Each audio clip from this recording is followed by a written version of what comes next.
বাংলা চলচ্চিত্রে একজন তারকার আধিপত্য, বিদেশি শিল্পী ও কলাকুশলীদের ক্রমবর্ধমান উপস্থিতি এবং দেশীয় শিল্পীদের কর্মসংস্থান সংকট নিয়ে ক্ষোভ প্রকাশ করেছেন বাংলাদেশ চলচ্চিত্র শিল্পী সমিতির নির্বাচন উপলক্ষে ঢাকায় এসে তিনি বলেন, একজন নয়, পুরো চলচ্চিত্র শিল্পকে এগিয়ে নেওয়ার মানসিকতা সবার থাকা প্রয়োজন। একসময় এক মাসে প্রায় ৪৫টি সিনেমায় অভিনয় করা ইলিয়াস কোবরা দীর্ঘ ক্যারিয়ারে প্রায় ৭০০ চলচ্চিত্রে খল চরিত্রে অভিনয় করেছেন। বর্তমানে তিনি টেকনাফে কৃষিকাজ, গরুর খামার পরিচালনা এবং বিভিন্ন সামাজিক কর্মকাণ্ড নিয়ে সময় কাটাচ্ছেন। অভিনয়ে নিয়মিত না থাকলেও চলচ্চিত্রের সঙ্গে সম্পর্ক বজায় রেখেছেন। এবারের শিল্পী সমিতির নির্বাচনে আরমান মুক্তি প্যানেল থেকে সহ সভাপতি পদে প্রতিদ্বন্দ্বিতা করছেন তিনি। নির্বাচনে অংশ নেওয়ার কারণ ব্যাখ্যা করে ইলিয়াস কোবরা বলেন, শিল্পীদের সেবা করার ইচ্ছে থেকেই তিনি প্রার্থী হয়েছেন।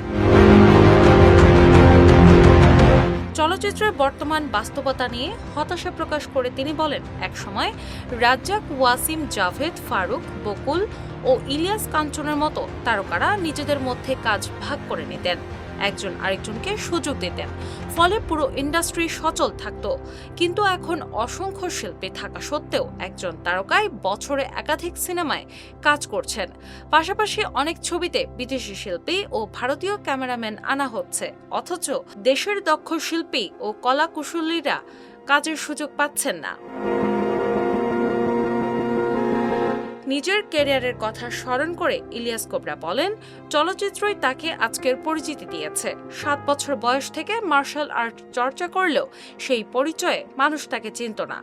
মারকসা সিনেমায় কোবরা চরিত্রে অভিনয়ের পরই তিনি ইলিয়াস কোবরা নামে পরিচিতি পান। তার মতে, অতীতে স্টার শব্দের চেয়ে দামি শিল্পী বলে বেশি সম্মান দেয়া হতো। কোনো ব্যক্তির নাম উল্লেখ না করে একজন শীর্ষ নায়কের দায়িত্বের প্রসঙ্গ টেনে তিনি বলেন, একজন তারকা হিসেবে শুধু নিজের সাফল্য নয়, সহকর্মীদের দিকেও নজর রাখা উচিত। পরিবারের একজন সদস্য ভালো অবস্থানে থাকলে যেমন অন্যদেরও পাশে দাঁড়ানো প্রয়োজন, তেমনি ইন্ডাস্ট্রির সফল শিল্পীদেরও অন্যদের কাজের সুযোগ সৃষ্টি করা উচিত। শুধু একজন বিপুল অর্থ আয় করবেন আর অন্য শিল্পীরা কাজের অভাবে কষ্টে থাকবেন, এটি কাম্য নয় বলে মন্তব্য করেন তিনি। তিনি আরও বলেন, বর্তমানে অনেক শিল্পীর অবস্থানই অনিশ্চিত হয়ে পড়েছে। এই পরিস্থিতি থেকে উত্তরণে সরকারের কার্যকর ভূমিকা রাখা প্রয়োজন বলে তিনি মনে করেন।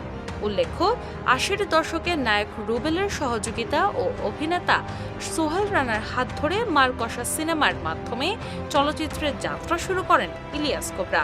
এরপর দীর্ঘ সময় ধরে মার্শাল আর্ট নির্ভর অসংখ্য জনপ্রিয় চলচ্চিত্রে অভিনয় করে তিনি দেশের চলচ্চিত্রাঙ্গনে নিজের স্বতন্ত্র অবস্থান তৈরি করেন।